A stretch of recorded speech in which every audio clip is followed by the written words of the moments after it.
Not too good. I've got quite a lot of things to do, so I'm like rushing from one meeting to another. So I don't know how you do it. Yeah. Every day is the same day, whatever year it is. Huh? Every day the same day, whatever, regardless of what the year is. Yeah, it's crazy. It's like multitasking to a different level, essentially. So yeah. By right, we're not allowed to multitasking. Using the WhatsApp while driving is multitasking. By right, contraindication. I'm like, yeah, so I'm signing things. I'm sitting in my office and signing things at the same time while waiting. So, I think it's time we shall start now. yeah. Hey, good evening, everyone. So glad to see you all today. Before we start our session, I would like to thank every one of you for the support so far. Today is our 5th session and also marking the end of our gastro month. But fret not, every ending is a new beginning, as we have prepared interesting topics for the upcoming ID months in January. So please don't forget to attend it as well. Today, we are glad that Prof. Affendi is here to share his knowledge and experience on inflammatory bowel disease. Prof. Ida is the chairperson of this session. So, Prof. Ida, the floor is yours. Thank you. Okay, so it gives me pleasure to introduce Prof. Raja Affendi, Raja Ali, who's a good friend of mine. I think most people probably should know him. He is currently the Dean of the National University of Malaysia. Of course, he's a consultant gastroenterologist of the Department of Medicine, which he's held for some time as well. He received honours degree in medicine from the National University of Ireland, along with many awards and recognitions for his excellence in study and clinical teaching. He has served as the president-elect of the Malaysian Society of Gastroenterology and Hepatology in 2017 and is in fact now the president of the Malaysian Society of Gastroenterology and Hepatology and is the chairman of the organizing committee of our Asia Pacific Digestive Week, which is supposed to be in 2020 but has now been postponed to 2021.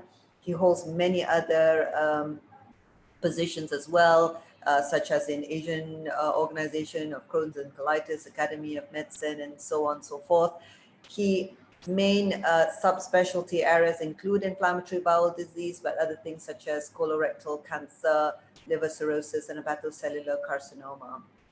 His recent expanded interest is in gut-brain axis, investigating functional link between gut microbiota and neural pathways leading to depression and anxiety, and is the principal investigator of many research projects in governmental, industrial, and international collaborating partners. So without any further ado, I think I will let Professor Affendi give his overview on inflammatory bowel disease. Affendi?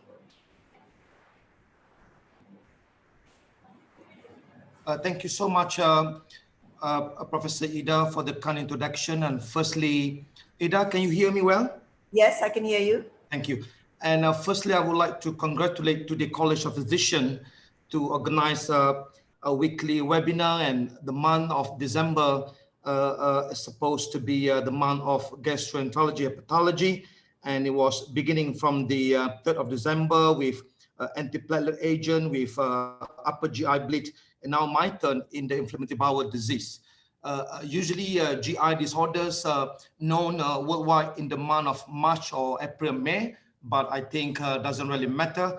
And I applaud and congratulate personally the Council of College of Physicians of Malaysia to organize this. So I was given to talk about the inflammatory bowel disease, something that close to my heart. So the menu for today is a bit about history, definition, and how the epidemiology of IBD globally and focus to Malaysia, and how important for us to differentiate either Crohn's disease or ulcerative colitis. What are the risks of cancer management, issues or pitfalls when attempting to diagnose IBD, and a bit on COVID-19 and vaccination, and take-home message to all of us. So I think this is the typical life cycle to start with of any chronic diseases, and in this case, a life cycle of IBD patients, where patients started with the history and we do assessment, appropriate not to investigate too much, come up with a diagnosis, as well as management plan and follow-up. Some of them require surgical resection and continue follow-up. Some of them lost follow-up and represent. So this is a typical, I suppose, any chronic diseases, diabetes, COPD, and asthma presented to us a clinician. This is a typical life cycle of us all, whatever the specialty that we're choosing after graduating, housemanship or internship, whether we decide not to practice anymore, to enter non-medical entrepreneurship or even politics, then we progress into our career. Then either we are comfortable in clinic kesihatan or even as a lecturer. Either we proceed further in research or higher medical training in the case of gastroenterology and awarded general NSR. We subspecialize to do more. Some of them fed up going to overseas to continue their training and to work there. And how we becoming key opinion leaders in the national or regional, international and new species that we need to develop further, clinician scientists after got appropriate qualification. And we serve back to the professional society in the case of my specialty, MSGH, and of course the College of Physician. And these are true giving back on the life cycle of any specialties in the world really, and how we choose the subspecialty. So this is a pre-COVID era. If you look at whatever your specialty is, this is pre-COVID data in the North America, whether true or not, been published with physician are most burnt out. Surprisingly, a surgeon urologist 54%, as opposed to public health medicine. I think we can understand, but now during the COVID, maybe not true anymore, or infectious disease may be higher up because of the COVID, something that we can wonder. So I go to the history of the IBD, the beginnings of ulcerative colitis. As you can see here, a surgeon back in mid 1800 was the first physician to coin the term ulcerative colitis, and at that time difficult to diagnose ulcerative colitis with colonic Crohn's diseases. And you can see here at the Royal Society of Medicine in early 1900, few hundred cases of inflammatory ulcerative diseases were reported in the London hospital, and majority of whom diagnosed with ulcerative colitis. If you look at the history of Crohn's disease, firstly reported in BMJ back in 1913, so-called chronic interstitial enteritis by Desiel, the surgeon. You can see the very nice writing here. I have a pleasure in drawing your attention, blah, blah, blah. But about 20 or 2 decades later, Bowel, Crohn's, and Oppenheimer actually got the name Crohn's disease after publishing a series of patients in Mount Sinai, New York, with a new pathology and clinical entities, so-called regional entitis, and now is so-called Crohn's disease, Bowel Crohn's, that we all know until today. So the treatment at that time, of course, the mortality, the era of that time was very high, not only in IBD, in many diseases. Of course, there's no effective medical treatment. A number of cases in the late 1800s to early 1900s is you can see on the screen here, and majority died because of these diseases.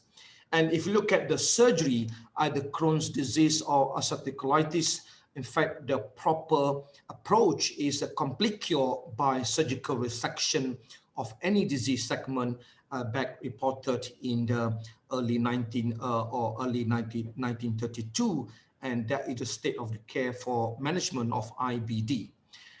Fast forward in 1950s, indeed, steroid is very useful, not only in IBD, in many autoimmune diseases, and the effect of cortisone in the clinical course of, at that time known as chronic regional enteritis, and you see was proven, and of course many more be reported subsequently using True Love and Wicks. Still we're using the criteria until today in Oxford, where Ida used to work in BMJ in terms of using the hydrosteroid in ulcerative colitis. So fast forward, we are last day before 2021, the definition of inflammatory bowel disease by World Health Organization, and this is true for any chronic diseases, which is influence many physical aspect or non-physical aspect of many dimensions of life.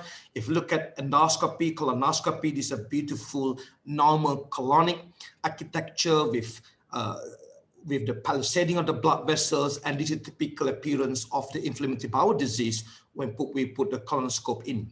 So essentially, a majority of the cases, 90%, in fact, up to 95%, we can confidently delineate between Crohn disease and ulcerative colitis. In many of the cases, very, very few those who are fall in the category of indeterminate colitis.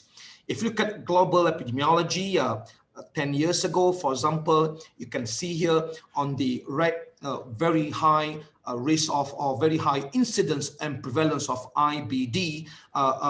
Perhaps they have a common etiological agent, predominantly a genetic component, for example. And if you look at in our region, Asia Pacific, perhaps more drive for the environmental changes. That actually this is also true with any increment of autoimmune diseases in this part of the world. So for those who like to have a details, a review of progress evidence in this journal, and we can see here for the last many decades or so in Asia Pacific, in all the countries, in Hong Kong, Korea, Japan, you can see here all the literature showing that the rising of the inflammatory bowel disease, either UC or Crohn disease, steadily for the last 3 to 4 decades or so in our region. And this is a landmark study, and fair play to Ida, the moderator, the chairperson today, who published landmark studies in the Journal of Crohn Colitis, very elegant journal for IBD a couple of years ago. And until today, I'm not sure why Ida took up the patient in Lembah Kinta. For those who are in Taiping or Lembah Kinta, this is the data that we can see very clearly that IBD, not only UC or Crohn disease, over the period of time in early 90s to 2009, increasing over steadily in Malaysia. This is one of the landmark epidemiology data in IBD in Malaysia. Now, it takes me about 5.5 years or so to employ many postgraduate and medical students to collect the data to look for a decade or so of IBD in Malaysia in a single center over nearly 500 patients. And we can see the similar trend between the early 1980s to 2018, 2 years ago, also increment of not only UC, but also Crohn disease catching up with the UC of all the Malaysian. And interestingly, we can see here, even though mostly patient coming in Cheras area, but mostly prevalent, highly prevalent among Indian patients, either UC or Crohn disease. And this is also true in Singapore and many, and this is a unique, we don't have proof that yet in terms of genetic susceptibility among Indian patients as compared to the Chinese or Malay. And if you look at the most recent by Garrett Kaplan in the Nature Review, Gastroenterology, Pathology, where actually Ida and myself put our study in the map of, you can see here in the yellow, where the acceleration in incidence of IBD in this part of the world. So you can see here the emergence in the green, the acceleration of incidence of IBD in the yellow, certainly involved in our country, and also the compounding prevalence, those are established IBD in the orange, and there's not much data on the rest of the country. So I think very important to know that for the next many decades or so, the acceleration of the incidence and prevalence of IBD will be happening in Malaysia.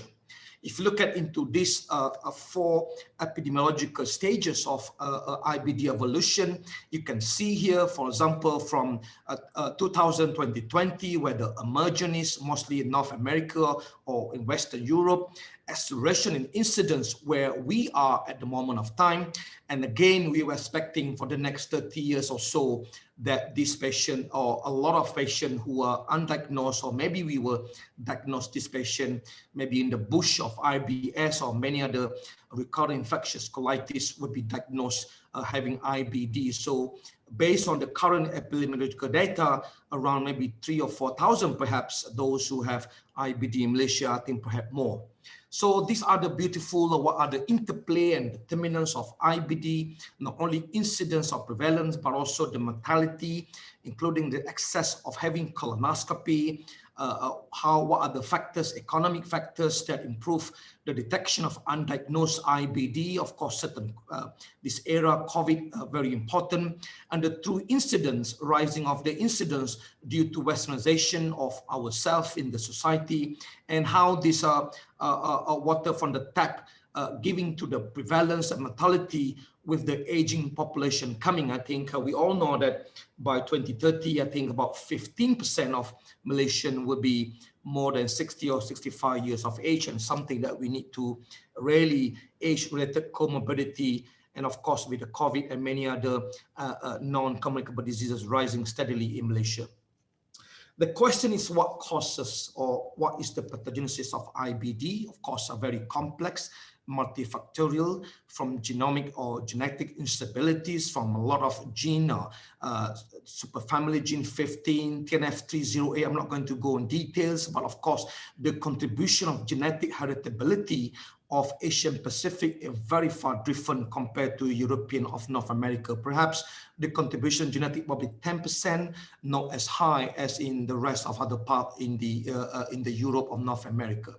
But I think the most important is exposome, or the environmental factors, including the frequent use of antibiotics, where killing all the good gut microbiota, frequent use of NSAID, of course, smoking associated with the Crohn disease, the way that we eat delicious food, tiramisu, or many other type of food that have all these emulsifiers that contribute to the initiation of inflammation.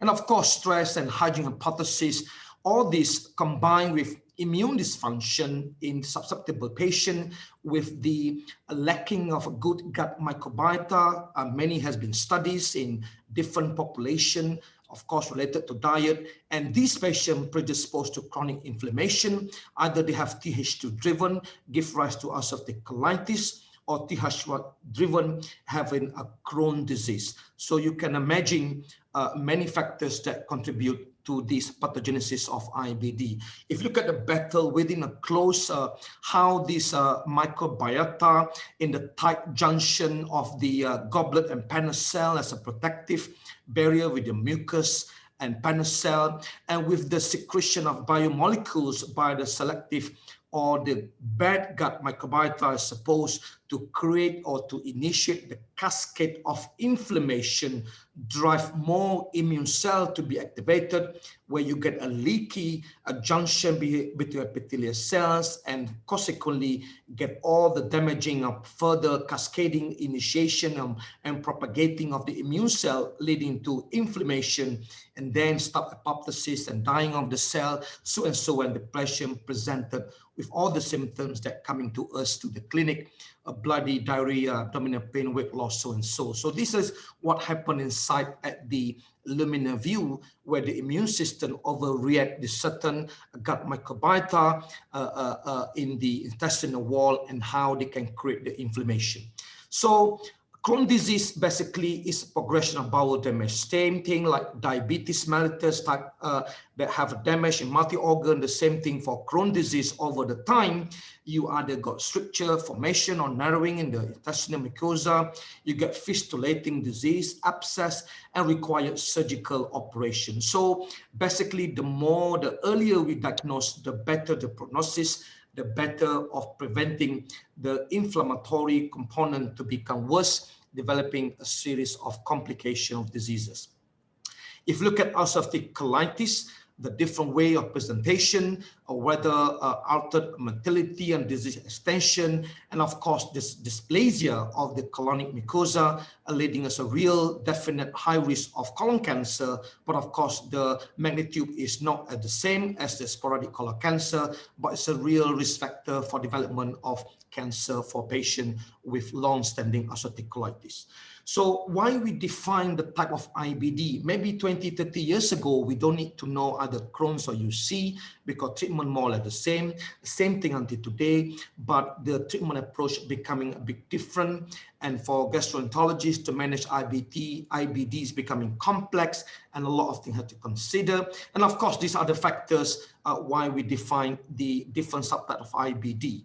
If you look at for differentiating between UC and Crohn disease, of course, history, examination, endoscopy, pathological, radiological are very important in terms of symptom and signs, serology, not much use in clinical practice, involvement radiologically, the large or small bowel. We all know Crohn disease affecting from mouth to anus, and typically ulcerative colitis started distally in the rectum and can migrate proximally up to terminal island or backwash ileitis. And endoscopically for us, when we scope the patient, we know that these are the behavior of UC rather than Crohn disease. And of course, we'll also need pathology to be familiar with the biopsy or resection specimen that we're sending to them. So essentially, ulcerative colitis, both or Crohn disease features are chronic, whether you get more bloody diarrhea, rectal bleeding, mostly we see ulcerative colitis, as opposed to crampy abdominal pain or a big loose stool for Crohn disease, and perianal discharge, mostly for Crohn disease, but both either UC or Crohn disease, they have extraintestinal manifestation. And of course, in laboratory features are very common. We see anemia, thrombocytosis, hypoalbuminemia, and our elevated markers, inflammatory markers, and also for the non-GI clinician, very valuable to use fecal calprotectin as part of the laboratory workup for differentiating the inflammatory bowel disease or irritable bowel syndrome. And of course, we don't do much serology, ANCA or ASCA, there are many more. Yes, somebody got very severe disease in the terminal ileum. We do check vitamin B12 and iron profile, so and so. And very important that the disease also involves extraintestinal manifestation, and very important colleagues in rheumatology and dermatology, orthopedic surgeon, even ophthalmologists who are dealing with recurrent painful uveitis that can be treated, possibly underlying Crohn disease, and all these spondyloarthropathy, psoriatic, reactive, or AS also associated heavily with extraintestinal manifestation. For the subspecialty metabolic or endocrinology, for example, a lot of malnutrition that we probably ignore, that can be a first presentation in IBD. And also for the dermatology, I got many cases with pyodermal gangrenosum as well as erythema nodosum, also can be a subset of the IBD, presented as an extraintestinal manifestation, but EIM not as common as in the European or North America. If you look at the physical examination, weak generalized abdominal tenderness, may have the extraintestinal manifestation, whether abdominal mass or not. We remember in the exam, right iliac fossa mass, the ileocecal tuberculosis or Crohn disease, ileocecal, colorectal cancer or kidney transplant also still very important for us. And of course, appropriate imaging modality to see the thickening and straining of the fat strictures or even toxic megacolon, fistulating abscess are very important, and skip lesion that we mostly see endoscopically for Crohn diseases. And again, this is the language between me and Ida or whoever doing endoscopy. What are the features that we're looking at? Are the skip lesion, mostly we see in Crohn disease, diffuse and start in the rectum, possibly most likely ulcerative colitis, whether strictures, both can happen in Crohn's or UC. We have to regard as a neoplasia until proven otherwise. And of course, when we send to pathologists, we would like to see more details. Even granuloma, microgranuloma, not commonly seen. and very important to differentiate with intestinal tuberculosis, which is the common things happen commonly in this part of the world. And these are the language when I communicate with Ida, what are the score in terms of mild disease, which is Mayo endoscopy score, whether moderate or severe, depending on the status of the patient. Again, similarly for features of Crohn disease, whether we see a normality of the colonic mucosa or various cobblestoning or deep ulcers, these are very important features. You can imagine if you got the ulcers in the lip, we were not eating anything, not drinking. So you can imagine the ulcers in the small bowel patient will be malabsorbed, very underweight. It's common to see Crohn disease body weight in the 30s or 40 something kilos, and this can be very debilitating for the patient. Again, at the microscopic inflammation, to see whether how this acute and chronic inflammatory cells, whether they are transmural, whether they are mostly ruptured crypts, very important, whether we see the crypt abscess that we see mostly as colitis, something that we discuss routinely at the MDT with histopathological colleagues in the hospital. And again, distinguishing between these are very, very important, and a lot of findings that I think I'm sure you all see the result of non-specific colitis, which is not good anymore in this era. The pathology has to be committed, whether this is idiopathic UC or Crohn disease. And I think discussion are very, very important. So features, for example, favoring Crohn disease, of course, not that common. We see micro non-cryptolytic granulomas, absence of features of UC, nor much cryptitis. And of course, anywhere in the small bowel is a Crohn disease, and variable or patchy laminal propria chronic inflammatory cells are mostly that we see a favor more Crohn disease as opposed to the ulcerative colitis. And quite important, one of the information that IBD is risk to cancer. As you can see here, the longer that the patient have the diseases, the higher the chance of the patient having colorectal neoplasia. And you can imagine in the inflammatory bowel disease, patient mostly in the 20 to 40s. So by the time they're 60 years old or 50 years old, they have a 30 years of diseases. So you can imagine the risk of having colorectal neoplasia for somebody got UC is pretty high. But of course, with the advance of the technique, chromoendoscopy and frequent surveillance and screening for this patient, the incidence of colitis-associated cancer actually far, far lower. So today, my surgeon operated colitis-associated cancer of the very young 23-year-old lady having disease about 7 years or so with neoplasia in the cecum. So the pathogenesis, very important to differentiate between how the inflammation drives the cancer and how the sporadic cancer, which is typically we see in colorectal cancer, drive the cancer. I think in general, 20 to 25% of the cancers arising from chronic inflammation. From the GI disorder point of view, if you got esophagitis, you get Barrett esophagus, you tend to get esophageal adenocarcinoma. If you got long-standing gastritis, you get atrophic gastritis, you got intestinal metaplasia predisposed to gastric adenocarcinoma. Similarly, you get colitis.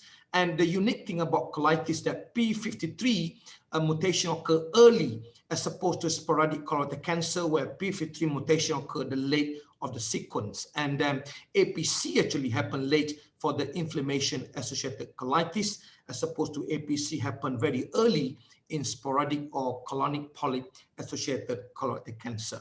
So among the risk factor of developing colorectal cancer, patient with IBD is continuous inflammation.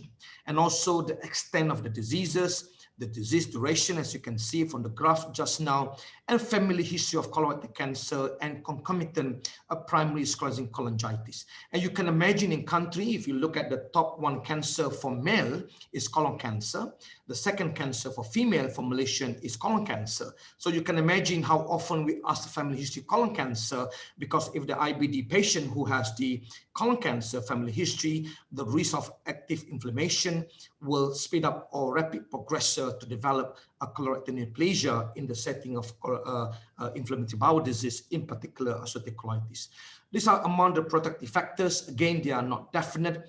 Using a folic acid and mesalazine, again, conflicting data, a colectomy, but it's not curative.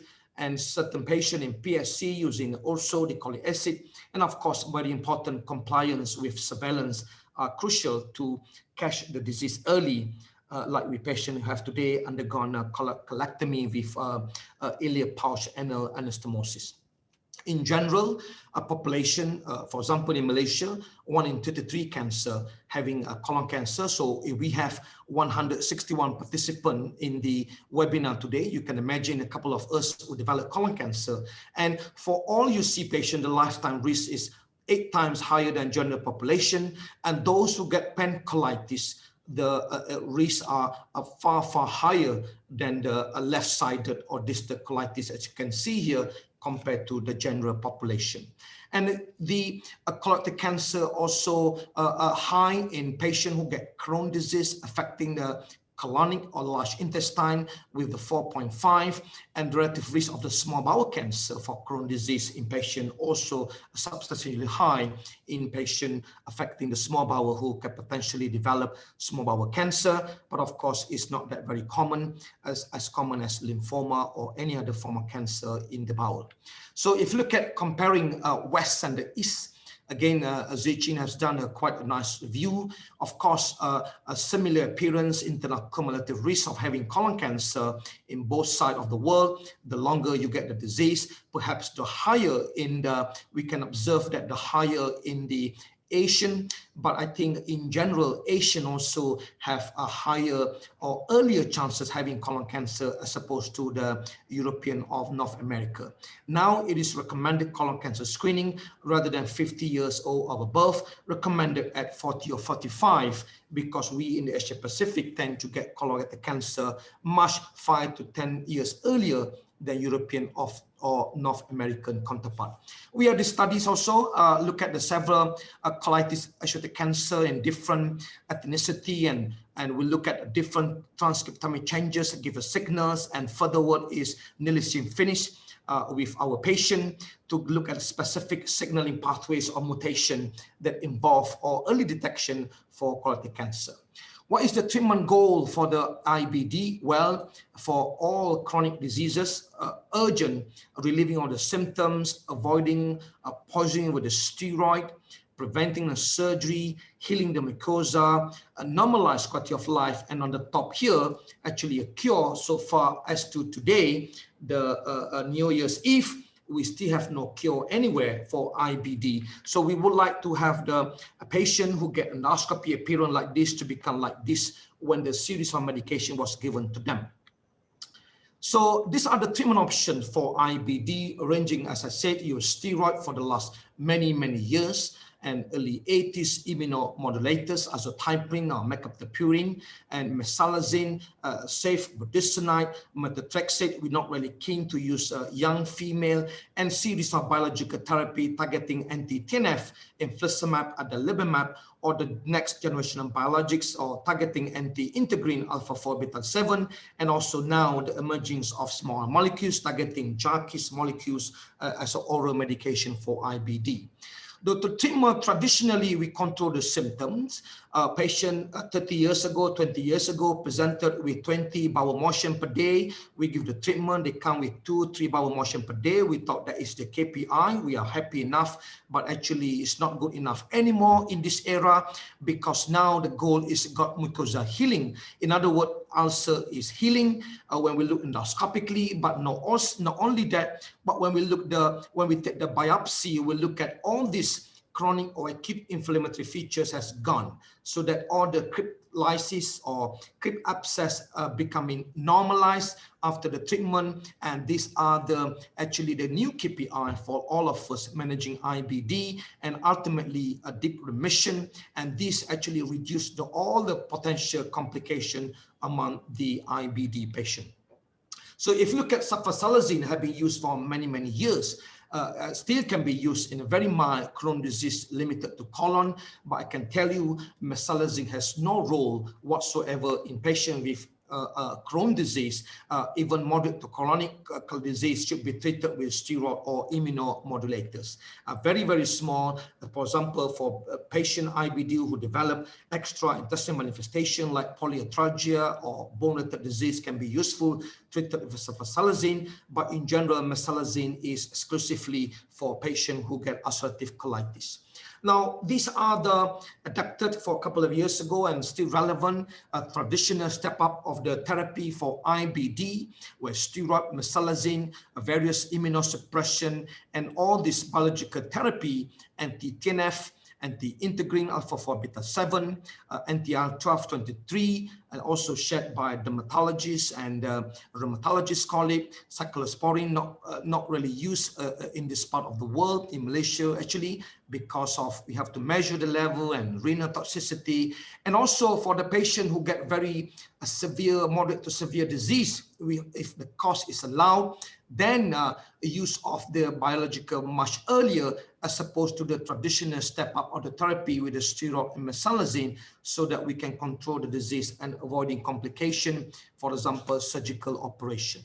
Now, these are beautiful studies by our colleagues in South Korea, the early use of anti-TNF modulated therapy among Asian Crohn disease. Within 2 years or so diagnosis, they got a much better prognostic patients after using biological early, with all these features like deep ulcers, young patients, smoking, have a surgery in the past. If we give them biological early, they have much better controls in terms of diseases. Now, what are the medication for IBD? Well, if I summarize here for Crohn disease, antibiotics for the perianal abscess, corticosteroid, budesonide, methotrexate, immunomodulators, megapentapurine, azathioprine. We don't use now natalizumab because of the JC virus give rise to progressive multifocal leukoencephalopathy. I think neurology colleagues still use for multiple sclerosis, and different kind of anti-TNF, either intravenous or subcutaneous, and also anti-integrin alpha-4 targeting alpha-4 beta-7 vedolizumab, and also ustekinumab targeting IL-12/23, and similarly on the ulcerative colitis arm. But you can see here mesalazine exclusively for colitis, not much on the Crohn disease to be used in practice. And of course, other treatment which is not available yet, I presume maybe end of next year, JAKis, tafasitamab, fecal biotransplantation, stem cell, thalidomide, or combination biologics still in the pipeline. So assessment of disease of patient with IBD, of course, require extensive, typical, not only the symptomatology and quality of life, but also more importantly, how we control inflammation using biomarkers or imaging endoscopy or histopathology in order to diagnose how this patient doing, not only just pool motion and things like that. So if you look at here, the patient who get a patient at very different games or IBD patient with or without endoscopic activity, the way that they will require colectomy far better in patient without any endoscopic activity at 52 weeks or a year, as compared to those who get endoscopic activity in terms of compromise having towards surgical operation. Similarly, if you look at the mucosa healing, in other words, the ulcer is healed in the intestinal mucosa. You can see here, the higher the endoscopy lesion, the more the chances you will get the surgery at different years. And again, the different years of mucosa healing, whether you get complete, less chances having a surgical resection as compared to patients who get non-healing. The chances to have the surgery is far higher compared to those who get partial or complete healing. So what are the weapons we have in terms of biologic in Malaysia for inflammatory bowel disease? We always kind of behind our rheumatologist colleague and dermatology. So far now, in terms of targeting anti-tumor necrosis factor alpha, we have infliximab, adalimumab, and golimumab, and they can be used under ulcerative colitis and Crohn disease. Of course, either they're fully humanized or chimeric monoclonal antibodies, and the way of the administration given also different. Vedolizumab also has been available in Malaysia for the last couple of years, which is gut selective, targeting alpha-4 beta-7, can be used in both diseases and of course intravenous. And ustekinumab, also targeting Stelara, being used a lot by rheumatologists, dermatologists, targeting interleukin 12-23, Crohn disease, as well as UC, using a different first give intravenous and follow subcutaneous. So expecting that small molecule JAKs or JAK inhibitors, tafasitamab, which is oral medication, which is very useful for patients, will be available at the end of next year or early 2022. So my practice in biologics is very important to know all these immunological pathways, giving all the biologics for patients for many, many years. When we look at about anti-TNF, we're talking about targeting efficacy, and we also committed using immunomodulators. Using anti-TNF, targeting about safety, mostly we're talking about monotherapy, and we try not to discontinue anti-TNF when the patients got better, unless of course, they are very expensive financial issues. If the patient develop multiple complications such as reactivation of tuberculosis or development of cancer, in too extreme age, for example. And we have to emphasize the higher risk of IBD patient with the steroid and uncontrolled disease leading to a lot of complication. And also these two agents, vedolizumab, ustekinumab, also have high efficacy and safety track record. And of course, looking forward for small molecules.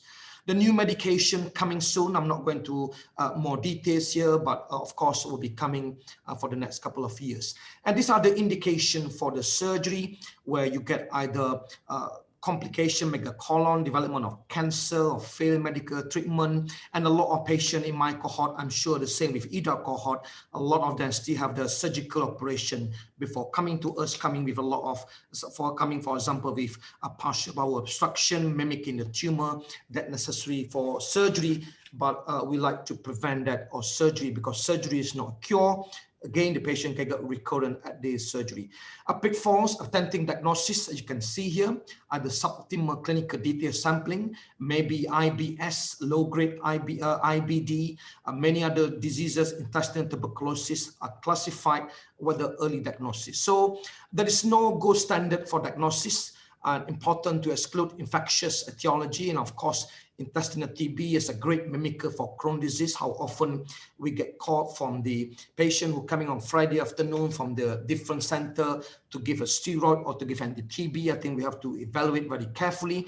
And of course, the list mimics IBD are very, very long, in particular tuberculosis. And the new players that we have to watch around among oncologists using a lot of immunotherapies nowadays is the checkpoint inhibitor-induced colitis.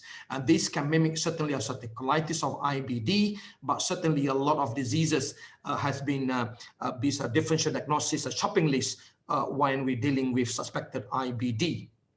Again, the patient of the lower GI tract, of course, the red flag, we do a straight away colonoscopy, but very important to use routine markers. Of course, not celiac disease. This is like from the US or Europe. Again, fecal calprotectin are very, very important to distinguish which patient, young patient, that we appropriately to do colonoscopy for further evaluation. So I'm going to spend a little bit about fecal calprotectin. It's a non-invasive test, very suitable at primary care. At the moment, cost maybe between 100 to 150 ringgit. So you can see here, they're very sensitive markers. So if you get a young patient, very vague symptoms, not much bleeding, annoying symptom, perhaps normal marker, CRP is normal, the rest are fine, not losing weight. You can see here using a fecal calprotectin sensitivity and specificity in diagnosing GI disorders, in particular inflammation, and also can diagnose cancer as well, will be very high. I think will be very useful to choose this patient to undergo appropriate colonoscopy. And you can see here the specificity comparing ESR, I don't use anymore in IBD, the fecal calpro and CRP in the combination, increasing sensitivity and specificity. And you can see here, very nice here, a patient with IBS or normal control, apart from a subset of IBS, about 10% got microinflammation, but the rest of Crohn disease, or you see, they typically have high level of fecal calprotectin in the stool. So, but the list could be endless again. Of note, sometimes you catch a colon cancer, and also patient on non-steroidal anti-inflammatory drugs also can have these elevated markers of fecal calprotectin. Again, they can be used also, can be sometimes used substitute of the colonoscopy for disease evaluation, when you combine with the CRP. If the level is stable, you can control the disease using the fecal calpro and CRP, as opposed to regularly endoscope then, which is not pleasant, either patient active or inactive diseases. What about the bowel imaging? This is very important because most patients, and of course I understand the resources, availability of MRI, but you can see here MRI is very important for evaluation of the small bowel, because all the Crohn's patients, particularly they're very young. We do not want to expose radiation. A CT, I think one CT scan is about plenty of chest X-ray equivalent of exposing the radiation, the structural function we can assess, and these can prevent using inappropriate endoscopy evaluation. And this patient can come in and goes. We do not want to predispose them to get recurrent exposure to radiation for this with the CT scan. And these are the indeterminate colitis. I'm not going to spend details about this in terms of time. And to reduce the risk of misdiagnosis, the role of pathologists are very important to give a detail for us when we should give details for those who are performing endoscopy. And then we should have a routine MDT. Nowadays, a very rare, a single man, single woman show to diagnose many diseases. We all need multidisciplinary evaluation.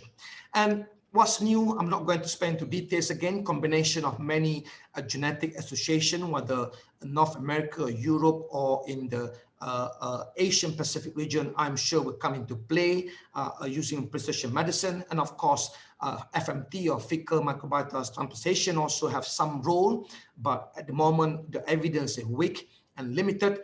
And of course, optimizing communications are very important as well. Deborah, a good view here again in terms of benefit of having immunomodulators as opposed to having risks for neutropenia or hepatitis induced, or using biologics in terms of lymphoma, so and so. So very important to explain to the patient about using all this medication in general. The anti-TNF and the lymphoma is the one that we are scared of, but it actually is thiopurine that causes this in general, non-Hodgkin lymphoma, 2 over 10,000. For those who get immunomodulators, got 4 over 10,000, and combination therapy, anti-TNF and immunomodulators, about 6 over 10,000. The one that we really scare is hepatocellular lymphoma. The mortality is extremely high, and this is reported to be thiopurine alone or combination with anti-TNF. If you look at the European Crohn's colitis organization statement a couple of years ago, limitation of a risk of thiopurine-induced lymphoma in the young patient, given the risk of post-mononucleosis EBV lymphoma, alternative to thiopurine should be considered in the young male patient who are EBV seronegative. Certainly in my practice, I will do EBV serology and try to, in the young male patient, try to avoid using azathioprine or mercaptopurine in the course. And other serious complication, again, happening either in relation to the drugs or the disease itself. So this is, for example, the young patient have these diseases. You can see how nasty is the ulcers in the large intestine, having the maximal dose of azathioprine, 2.5 milligram per kilogram. And you can see that when we give the biologics 6 months, you can see a revascularization, beautiful looking colonic mucosa supposed to be full of ulceration. So these are the treatment that really would like to explore and to be given to the patient properly. And myself and Ida has looked at the data to combine together how the decreasing surgical risks for Crohn's disease in our part is actually not much due of biologics, because I think this is simply because we are not using a lot of biologic therapy for our IBD patient.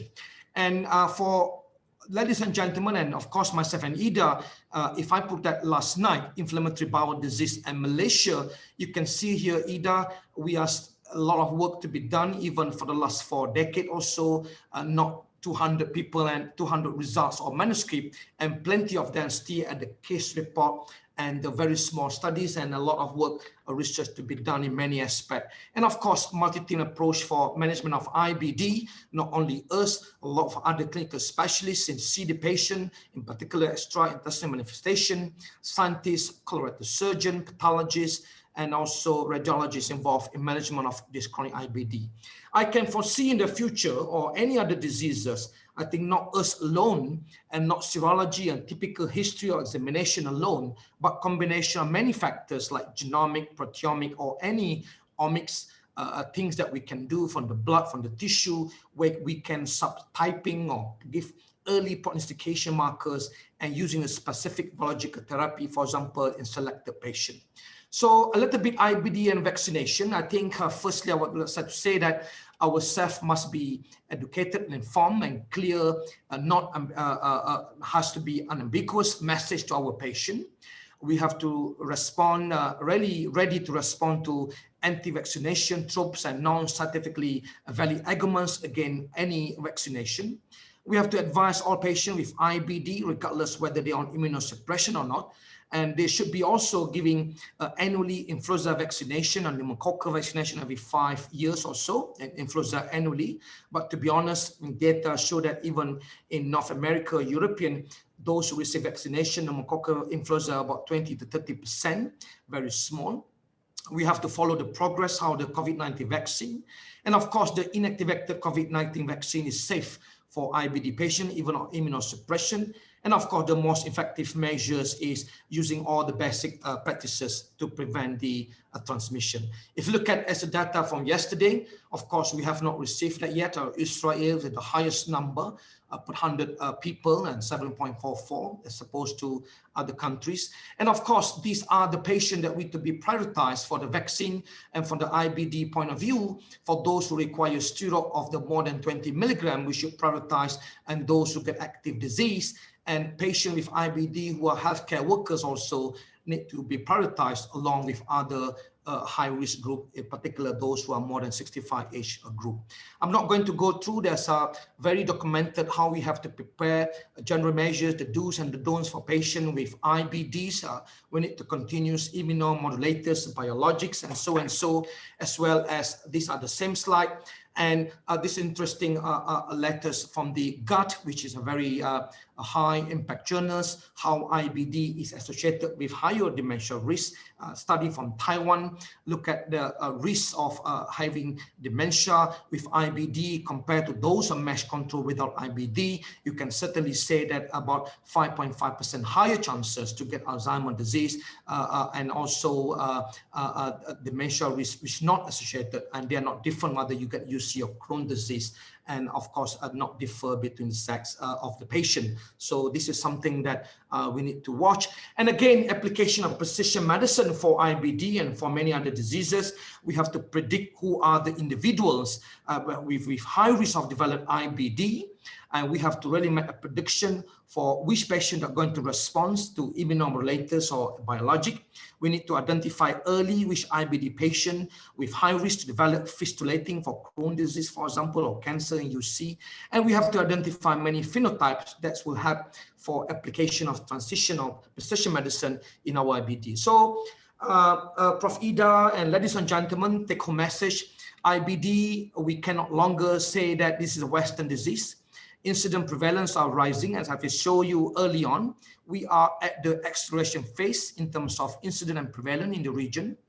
Paradigm shift management of IBD and research in many aspects are still lacking.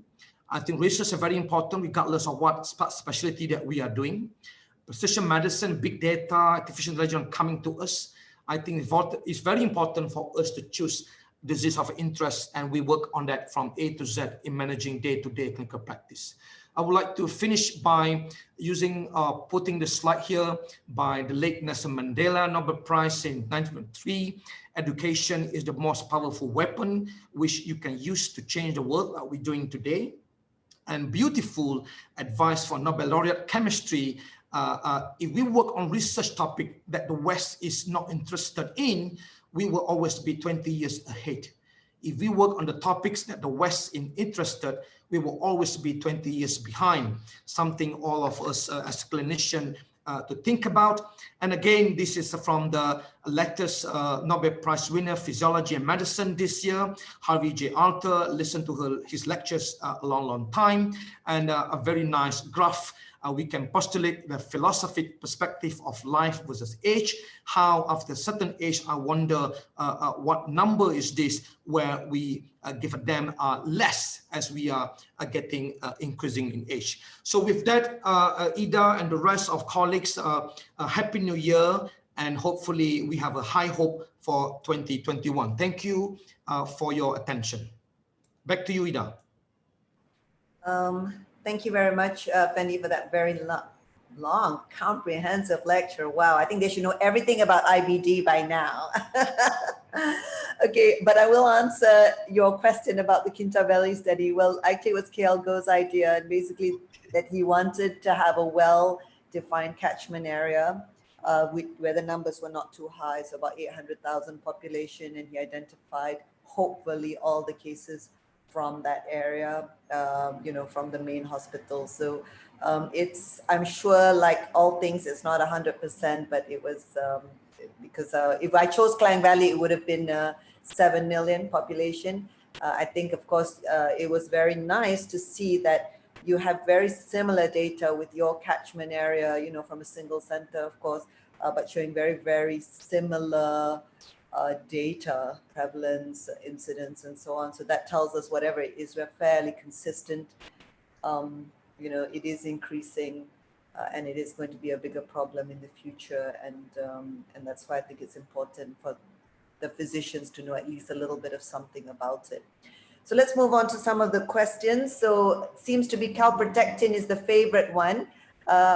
What are some false positives seen with fecal calprotectin? So I think Professor Affendi had already answered that question with his slide, right?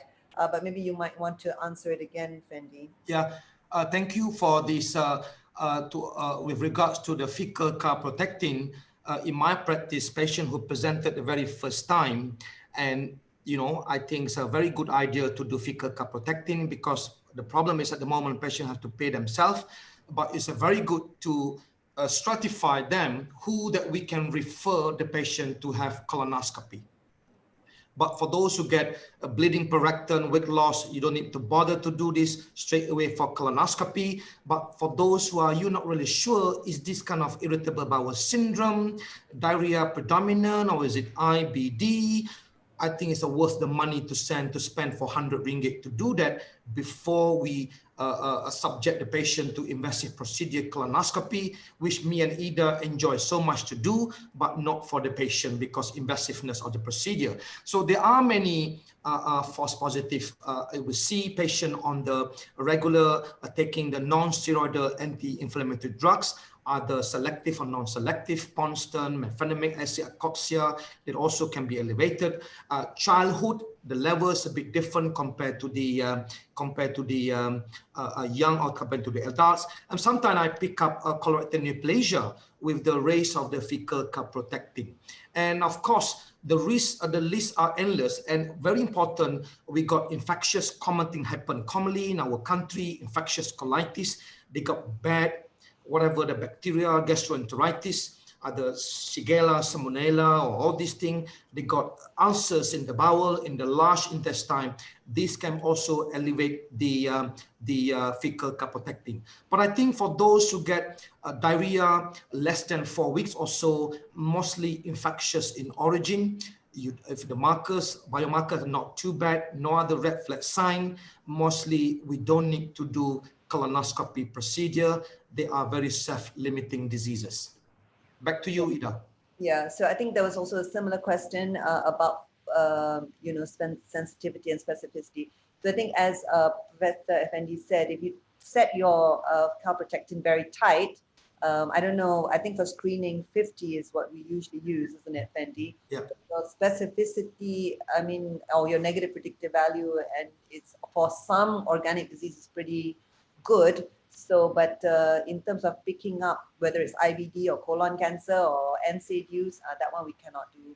So I think if it's low, you can be assured it's functional disease and nothing serious. But if it's high, then you probably need to go on to do further workup.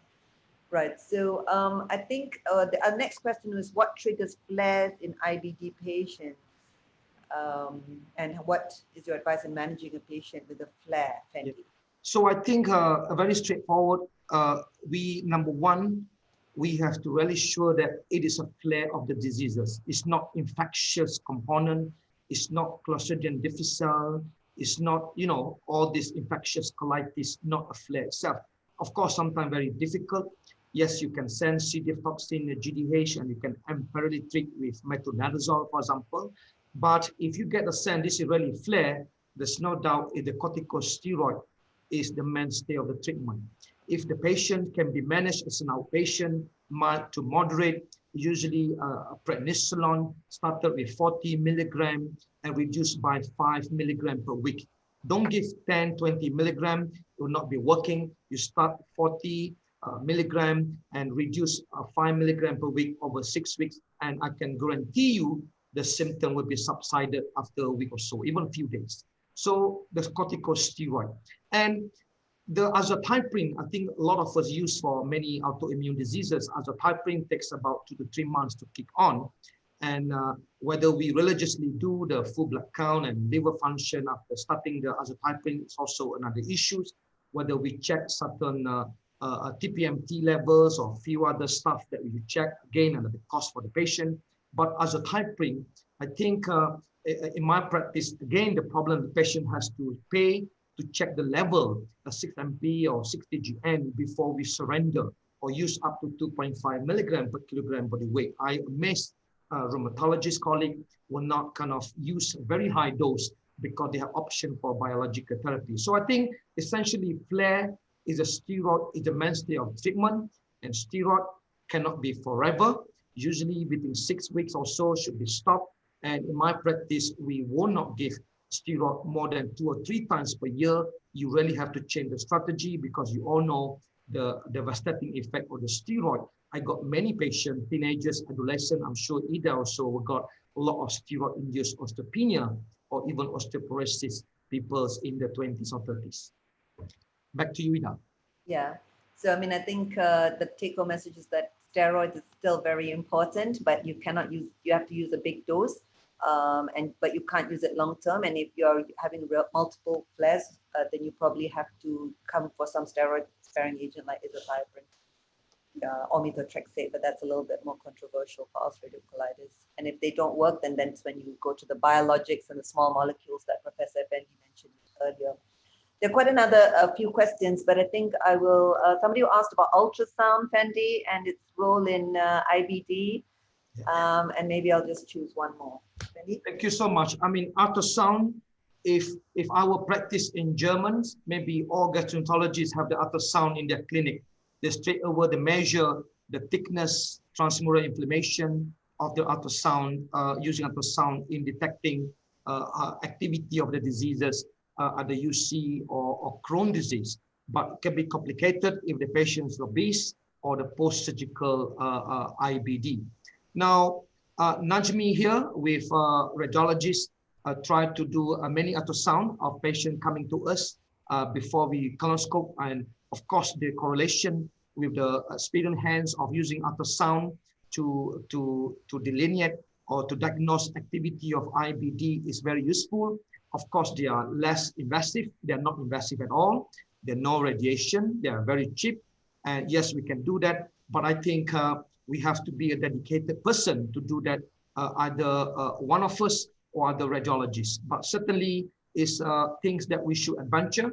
And certainly in my place, Najmi or one of our specialists are doing that along with the radiologists to get more data for our patient. And it's very useful, and it can save a lot of money for all of us. Okay, so maybe we'll do one, well, there are actually quite a few questions, but what about patients with acute colitis? Should we scope them? Yeah. So I think if we are confirmed really, if this is a known case of ulcerative colitis coming acutely, we don't need to do routine even flexible sigmoidoscopy. We just do the routine blood check for the infectious, C. diff, stool culture, of course, suspicious of the flare, straight away intravenous hydrocortisone 100 milligram TID or QID without need to do the sigmoidoscopy assessment. But after 24, 48 hours or so, or even up to 3 days, if the behavior of the patient is unchanged, or you think that we are not winning, the steroid not doing anything, I think it's worth doing quick flexible sigmoidoscopy, whether is this a CMV colitis, for example, and the ulcer will be very different. And that is the role, whether we should do or not. We don't need to do during doing the colonoscopy, doing the active colitis, have a higher risk of perforation actually for the patient. So we don't need to do that if these are patient are known case. But for the first time visitation, of course, I think minimum of flexible sigmoidoscopy, even you can take a biopsy, you don't need to wait for the result. You know that typical vascular pattern is gone and granular, you can start straight away with the history and biomarkers. You can straight away start the steroid. I almost guarantee you day 2 or 3 diarrhea will be subsided. Somebody submitted a case to me about somebody with acute severe colitis who actually they did a full colonoscopy and caused perforation and the patient died. I was a little bit shocked by that. Yeah, so I think no, you shouldn't be doing a full colonoscopy. You shouldn't be doing bowel prep. But as Professor Affendi said, you can do an unprepared flexible sigmoidoscopy carefully, gently, just to get a rectal biopsy or something if they're not responding to standard treatment to look for CMV colitis. I think that's the take-home message, really. I don't know who's the panelist. Do we have time for any more questions or should we wrap up the session? Prof. Affendi. Yeah, I saw the screen there. Advanced monitoring patient outpatient colonoscopy. I think with the COVID, if the things are not very emergency, patient is stable on the regular immunomodulators, good dose azathioprine or biologics, fecal capro is fine, CRP is normal, you can postpone the colonoscopy. No panic on that, continue as it is. Will you do random biopsy for patient prolonged diarrhea? Of course. I mean, patient who get chronic diarrhea, you do a lot of tests, biomarkers, including fecal capro is normal. It's very essential to do a biopsy because sometimes we can have the microscopic colitis or the indeterminate or collagenous colitis, in particular the elderly patient that can respond very well with the steroid. So endoscopically, they can be normal, but when you take a couple of biopsies in the rectum or left-sided colon, you can see a beautiful thickened collagen in the specimen, and where you go, steroid sort the problems out. I have to be a bit naughty here, Fendi, and say that that's what I did because that was our practice in UK. And of course, it's correct about microscopic colitis, but we published data quite some time ago. And actually, out of the 100 patients with chronic diarrhea, we only had 1 case of collagenous colitis. So it's very much a cost-benefit situation. So I think for those who we suspect IBS, and then let's say fecal capro is slightly raised, I do a segmental biopsy, right colon, left colon, because sometimes you can compare left-sided and right-sided. They may have the beginning of mild ulcerative colitis, for example, or microinflammation component in the irritable bowel syndrome that has been tried so many bowel relaxants. So I will give a trial of short course of steroid. So I think we pass back to Dr. Ian Jianggang for the New Year's celebration. Okay, thank you, Prof. Affendi, for the informative session. I'm very sure everyone has learned a lot today. So before we end this session, I would like to promote for our next weekly webinar, which is next week. We'll be focusing on ID topics next month. And we are now sharing the flyers for our webinars in January. So please register if you are interested to attend it. Before you all leave, please remember to scan the QR code to get your CPD points. And the CPD point link will only last for 24 hours. So make sure you all scan it before tomorrow. Thank you, everyone. Thank you. Thank you so much and Happy New Year. Happy Bless New you Year to all and everyone. stay safe. Thank you. Thank you, Prof. Affendi. Thank you, Prof. Ida. Thank you. Bye. Bye.